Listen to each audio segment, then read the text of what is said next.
Unit 3లో type 4 axis incline to HP and parallel to VP. దాంట్లో ఒక some. Incline to HP అనేది ఎక్కడ గీస్తాం, మనం ఇలా టాప్లో గీస్తాం. ఓకేనా. ప్యారలల్ టు హెచ్పి అంటే యాక్సిస్ అనేది ప్యారలల్ టు హెచ్పి, అదే ప్యారలల్ టు విపి ఉంది అంటున్నాడు. ఓకేనా. Next, A cylinder of base diameter 50 mm and axis 70 mm has a generator in the VP. ఇలా జనరేటర్ ఇన్ ది విపి అని ఇచ్చినప్పుడు ఇంక్లినేషన్ నీకు హెచ్పికి ఇస్తాడు. ఒకవేళ జనరేటర్ ఇన్ ది హెచ్పి అని ఇస్తే ఇక్కడ విపికి ఇస్తాడు. ఓకేనా, అది చూసుకోండి. అసలు జనరేటర్ అంటే ఏంటంటే, ఫర్ ఎగ్జాంపుల్ ఇలా సిలిండర్ ఉందనుకో, ఈ లైన్ ఉంది కదా, ఈ రెండింటిని కలుపుతాను ఈ లైన్, దీన్ని మనం జనరేటర్ అంటాం. దీన్ని కూడా జనరేటర్ అనే అంటాం. ఇప్పుడు ఈ జనరేటర్ ఆన్ హెచ్పి అన్నాడు అనుకో, దీని మీనింగ్ ఏంటంటే సిలిండర్ ఇలా ఉంది అని మీనింగ్. ఆన్ హెచ్పి అన్నప్పుడు ఇలా. ఓకేనా. అప్పుడప్పుడు జనరేటర్ అని ఇస్తాడు. మళ్ళీ ఫర్ ఎగ్జాంపుల్ సిలిండర్ కాకుండా ఇలా కోన్ ఉంది, కోన్లో ఇప్పుడు జనరేటర్ ఏది, ఇది. ఓకేనా. ఇప్పుడు కోన్లో ఎలా ఇస్తున్నాడంటే జనరేటర్ ఇన్ ది హెచ్పి అంటాడు. అప్పుడు ఏంటి, కోన్ ఇలా ఉంది అని మీనింగ్. నెక్స్ట్ మోడల్ ఎలా ఇస్తాడంటే generator in the HP and inclined at 45 degrees to the VP అని ఇస్తాడు. అప్పుడు ఎలా గీయాలో నెక్స్ట్ మోడల్స్లో చూద్దాం. జనరేటర్ అంటే ఈ లైన్. ఓకే, ఇలా జనరేటర్ ఇన్ ది విపి ఇచ్చినప్పుడు మనం దీన్ని పెద్ద కన్సిడర్ చేయాల్సిన అవసరం లేదు, నార్మల్గానే గీసేసుకోవచ్చు. ఓకేనా. Inclined at 45 degrees to HP. ఇప్పుడు ఇలాగా ఒక సిలిండర్ ఇచ్చి ఒక ఇంక్లినేషన్ ఇచ్చి ఎలా చేయాలి అన్నప్పుడు చూద్దాం. ఓకేనా. ఫస్ట్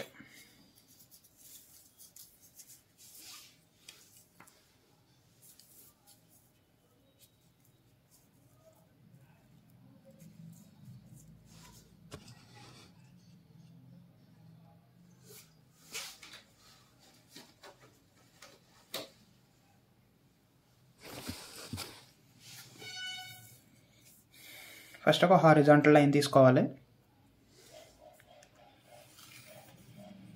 తీసుకున్న తర్వాత సిలిండర్ అన్నాడు కదా, ఫస్ట్ నార్మల్గా గీసుకోవాలి మనం ఎప్పుడు కూడా. సిలిండర్ ఎంత, డయామీటర్ 50, సో రేడియస్ ఎంత అవుతుంది 25. సో 25 mmతో ఫస్ట్ ఒక సర్కిల్ కొడదాం. ఎప్పుడు కూడా అంతే, అంటే ప్రొజెక్షన్ ఆఫ్ సాలిడ్స్లో ఫస్ట్ నార్మల్గా గీసుకుంటాం, తర్వాత అది ఇచ్చిన ఇంక్లినేషన్ పక్కన పెడతాం. ఓకేనా. ఫస్ట్ ఎప్పుడు కూడా ఇంక్లినేషన్ ఇలా ఇంక్లైన్ టు 45 degrees ఇలా ఇచ్చినప్పుడు ఇక్కడ incline to 45 degrees to HP అంటే ఒకసారి ఇచ్చాడు కాబట్టి ఫస్ట్ నార్మల్ డయాగ్రామ్ ఒకటి గీసి ఇంకో డయాగ్రామ్ గీయాలని మీనింగ్. ఒకవేళ అలా కాకుండా inclined at 45 degrees to HP and 30 degrees to VP అంటే రెండు ఇచ్చాడు అనుకో, ఇక్కడ నార్మల్ డయాగ్రామ్ పక్కన ఇంకో 2 డయాగ్రామ్స్ వస్తాయి, మొత్తం 3 డయాగ్రామ్స్ వస్తాయని మీనింగ్. ఓకేనా, అది బాగా గుర్తుపెట్టుకోండి. ఇప్పుడు ఎన్ని డయాగ్రామ్స్ వస్తాయి, జస్ట్ ఒక ఇంక్లినేషన్ ఇచ్చాడు కాబట్టి 2 డయాగ్రామ్స్ వస్తాయి. ఇక్కడ పైన 2 ఇంక్లినేషన్లు ఇస్తే 3 డయాగ్రామ్స్ వస్తాయి. ఓకేనా. ఇలా టైప్ 4, టైప్ 5, టైప్ 6లో. నెక్స్ట్ 25తో ఒక సర్కిల్ కొట్టాలి.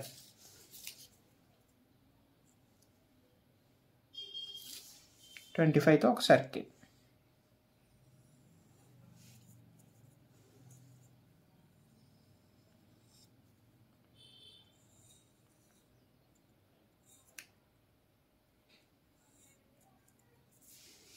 ఓకే, కొట్టిన తర్వాత ఇక్కడ పాయింట్. ఇప్పుడు దీన్ని 8 ఈక్వల్ పార్ట్స్ చేయాలా, 12 ఈక్వల్ పార్ట్స్ చేయాలా అనేది మన ఇష్టం. 8 ఈక్వల్ పార్ట్స్ చేయాలంటే యాంగిల్ 45 అంటే 360/8.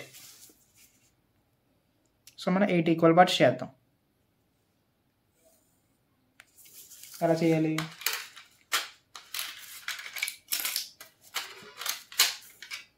ఇలా తీసుకొని ఇలా పెట్టి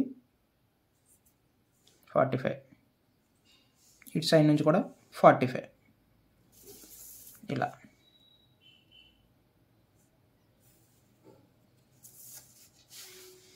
ఇక్కడ సర్కిల్ డార్క్ ఉండాలి, లోపల ఉన్న లైన్స్ అన్ని లైట్గా ఉండాలి. ఓకే, ఇలా గీసేసిన తర్వాత ఇలా పైకి ఎక్స్టెండ్ చేసుకోండి. ఒకవేళ క్వశ్చన్లో ఒక 20 mm అబోవ్ హెచ్పి అని ఇచ్చాడు అనుకో, అప్పుడు ఈ బేస్ లైన్ మనం ఎక్కడ తీసుకుంటున్నాం కదా, అది పైకి తీసుకోవాలండి. ఫర్ ఎగ్జాంపుల్ క్వశ్చన్లో ఎలా ఇచ్చాడు, a cylinder of base diameter 50 mm and axis 70 mm has a generator in the VP and inclined at 45 degrees to the HP such that the base is 20 mm above HP అని ఇచ్చాడు. అప్పుడు ఇక్కడ నుంచి 20 mm తీసుకుని గీయాలని meaning. ఇక్కడ నుంచి 20 mm తీసుకుని ఇలా ఫస్ట్ ఒక హారిజాంటల్ లైన్ కొట్టుకుని, అదే మనం జనరల్గా ఏం చేస్తాం, ఇలా చేసుకుని ఇక్కడ బేస్ తీసుకుని చేస్తాం. ఆడేమంటున్నాడు, ఈ బేస్ 20 mm అబవ్ ఉంది అని చెప్తున్నాడు. సో అవి కూడా చూసుకోవాలి. కావాలంటే మనం ఇక్కడ నుంచి అయినా స్టార్ట్ చేయొచ్చు డయాగ్రామ్, ఇక్కడ నుంచి అయినా స్టార్ట్ చేయొచ్చు. ఇప్పుడైతే క్వశ్చన్లో ఇలా మెన్షన్ చేయకపోతే మనం ఇక్కడ నుంచి స్టార్ట్ చేసినా ఓకే, కొంచెం డిస్టెన్స్ తీసుకుని ఇక్కడ నుంచి స్టార్ట్ చేసినా ఓకే. మనం క్వశ్చన్లో 20 mm అబవ్ హెచ్పి అని ఇచ్చాడు అనుకుందాం, అప్పుడు 5 నుంచి స్టార్ట్ చేయాలి. ఓకేనా, క్వశ్చన్లు ఇస్తే. ఇవ్వకపోతే ఇక్కడ డ్రా చేసినా పర్లేదు, ఇక్కడ డ్రా చేసినా పర్లేదు.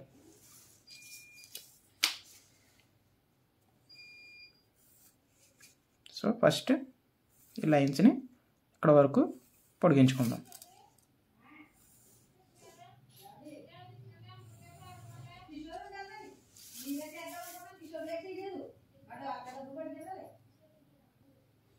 ఓకే, నెక్స్ట్ దాని యొక్క యాక్సెస్ హైట్ ఎంత ఇచ్చాడు, 70. సో 70 పెట్టుకుందాం.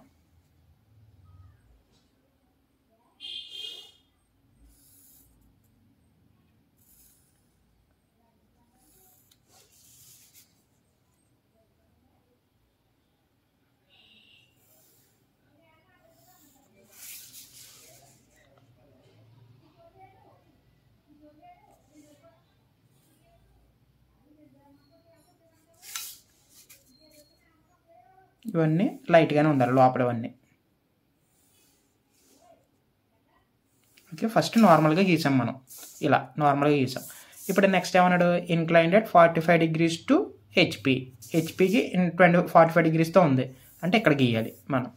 సో ఫస్ట్ 45 ఎక్కడ దూకుని పాయింట్ పెట్టుకుని, ఇప్పుడు మళ్ళీ మనం పైనుంచి గీసాం కదా, సో ఇది మళ్ళీ కింద నుంచి గీయకూడదు, ఇది కూడా పైనుంచే గీయాలి. అంతే కదా, దీన్నే పక్కన గీస్తున్నాం. సో దీన్నే మళ్ళీ ఎక్స్టెండ్ చేసుకోవాలి కొంచెం ఇలా.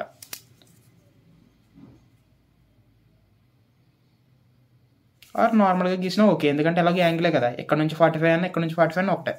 సో ఇక్కడ నుంచి 45 తీసుకుందాం. సో ప్రాబ్లం ఏం లేదండి ఇందులో అయితే. కానీ మ్యాక్సిమం కేసెస్లో అయితే పైనుంచి తీసుకోండి, ఒకవేళ మీకు డయాగ్రామ్ సరిగ్గా రాకపోతే. 45 తీసుకున్నాం. ఇలా కొట్టిన తర్వాత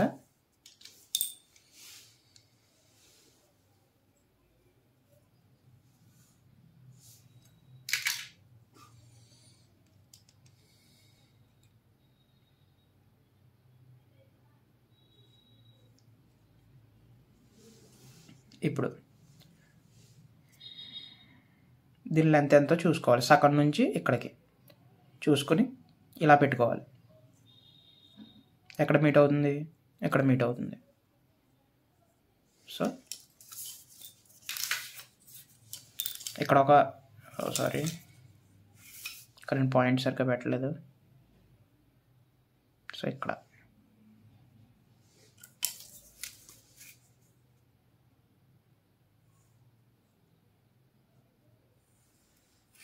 ఇలా గీసిన తర్వాత మరి అటు సైడ్ లెంత్ ఎంతో కావాలి కదా, జస్ట్ ఈ లెంత్ని ఇలా పెట్టుకొని ఇలా కట్ చేయడమే. సో మనకు బేస్ వచ్చింది. ఓకే, బేస్ వచ్చింది. ఇప్పుడు ఈ హైట్ ఎంత, 70. సో 70 పెట్టుకుందాం. ఇక్కడ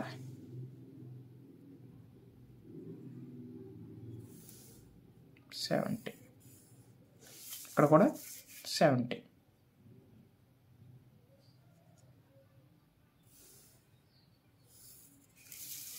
సో రెండు కలపాలి. కలిపిన తర్వాత ఇప్పుడు ఈ లెంత్స్ ఎంత అయితే ఉన్నాయో ఇక్కడ అవన్నీ మార్క్ చేసుకుందాం.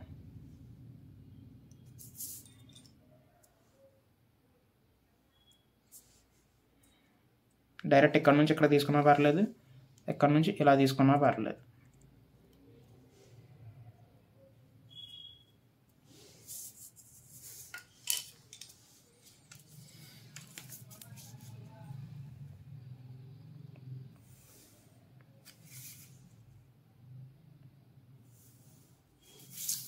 సో నేమ్స్ పెట్టుకుందాం, ABCDEFGH. ఇది ఏ, BH కూడా ఇక్కడ నుంచి వెళ్తుంది కాబట్టి ఇది BH లైన్, ఇది GC లైన్, ఇది DF లైన్, ఇది ఈ లైన్.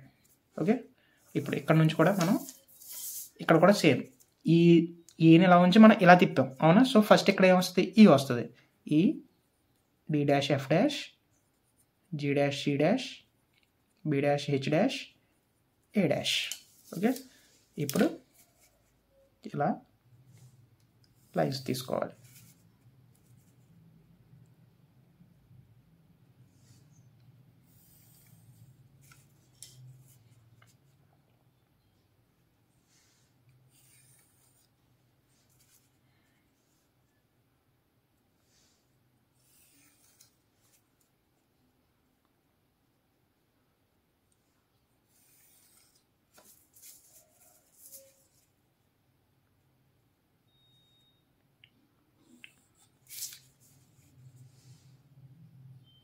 ఇక్కడ ఏ నేమ్స్ అయితే పెట్టుకున్నామో ఇక్కడ కూడా అదే నేమ్స్. ఇక్కడ ఈ అని పెట్టుకున్నాం కదా, ఇది కూడా ఈ డాష్ కానీ ఈ డబుల్ డాష్ కానీ మన ఇష్టం. ఎఫ్, ఇది D line, G line, C line, B line, H line, A line. ఎందుకంటే ఇక్కడ ఏవైతే నేమ్స్ పెట్టుకున్నారో అయ్యే పెట్టుకోండి, లేకపోతే మనం కన్ఫ్యూజ్ అయిపోయే అవకాశాలు ఎక్కువ ఉంటాయి. ఇప్పుడు ఏ దగ్గర నుంచి ఒక లైన్, బి డాష్ దీని దగ్గర నుంచి ఒక లైన్, దీని దగ్గర నుంచి ఒక లైన్, దీని దగ్గర నుంచి ఒక లైన్. ఓకే, ఇప్పుడు ఏ డాష్ దగ్గర నుంచి ఏ దగ్గర నుంచి ఎక్కడ, ఇక్కడ. Next B dash H dash కదా, ఫస్ట్ బి డాష్ చూద్దాం. B dash B dash. Okay, next H dash కూడా ఇదే లైన్. హెచ్ ఎక్కడ నుంచి వస్తుంది, ఇక్కడ. ఓకే, నెక్స్ట్ జీ, ఇక్కడ నుంచి జీ. తర్వాత సి కూడా ఇదే లైన్, ఇది సి. నెక్స్ట్ డి, డి ఎక్కడ, ఇది. ఎఫ్, ఇది. ఈ, ఇది. ఓకే, ఫస్ట్ ఈ అవుటర్ని కలిపి ఉంచుకుందాం, ఎందుకంటే నెక్స్ట్ కన్ఫ్యూజ్ అవ్వకుండా ఉంటాం కాబట్టి. ఎందుకంటే ఇక్కడ కూడా ఇంకో సిలిండర్ వస్తుంది కదా, అది కూడా అవుటర్ కలిపి ఇలా కలుపుకోవచ్చు మనం.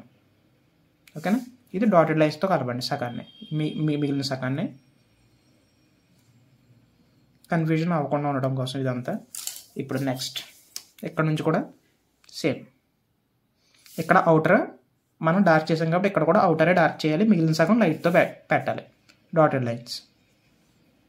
So A B H GC FD T. So ఇది ఏ దగ్గర నుంచి వచ్చిన లైన్, ఇది ఏ. సో ఇక్కడ ఒక పాయింట్.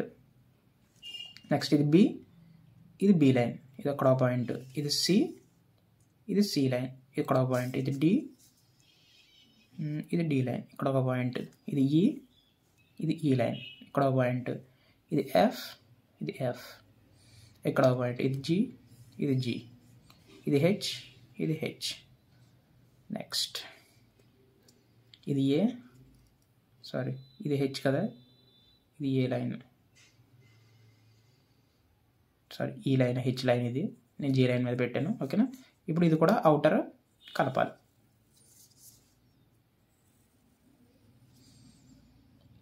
ఇది ఫుల్ చేసేయచ్చులే, ఫుల్ చేసేయచ్చు అంటే పైనుంచి చూసినప్పుడు మొత్తం కనిపిస్తుంది కదా మనకి ఇది. సో ఫుల్ చేసేయండి, ఇలాగ ఫుల్ చేసేయండి. ఇది ఇటు సైడ్ది, ఇటు సైడ్ మాత్రం ఆఫ్ చేయండి ఎందుకంటే ఇది లోపల ఉంటుంది కాబట్టి. ఇటు సైడ్ అయితే ఫుల్ చేసేయండి. ఇప్పుడు ఇది రెండు కలపండి. ఇప్పుడు చూసారా మనకు క్వశ్చన్లో ఏమన్నాడు, జనరేటర్ ఇన్ ది వీపీ అన్నాడు కదా, చూడండి జనరేటర్ ఇన్ ది వీపీ ఉందా లేదా అంటే ఇది వీపీలో ఉంది జనరేటర్. ఇలా అడ్డంగా ఉంటే జనరేటర్ ఇన్ ది వీపీ అని రాసుకోవాలి. ఒకవేళ జనరేటర్ ఇన్ ది హెచ్పి అంటే ఇది పైన ఇలా ఉంటుంది మీకు ఇందాక చెప్పినప్పుడు. అదే జనరేటర్ ఇన్ ది వీపీ అంటే ఇదే సిలిండర్ కింద ఉంటుంది, అంటే దీని యొక్క జనరేటర్ ఇలా ఉంటుంది. ఓకేనా, అర్థమైందా? ఇదన్నమాట రిక్వైర్డ్ డయాగ్రామ్.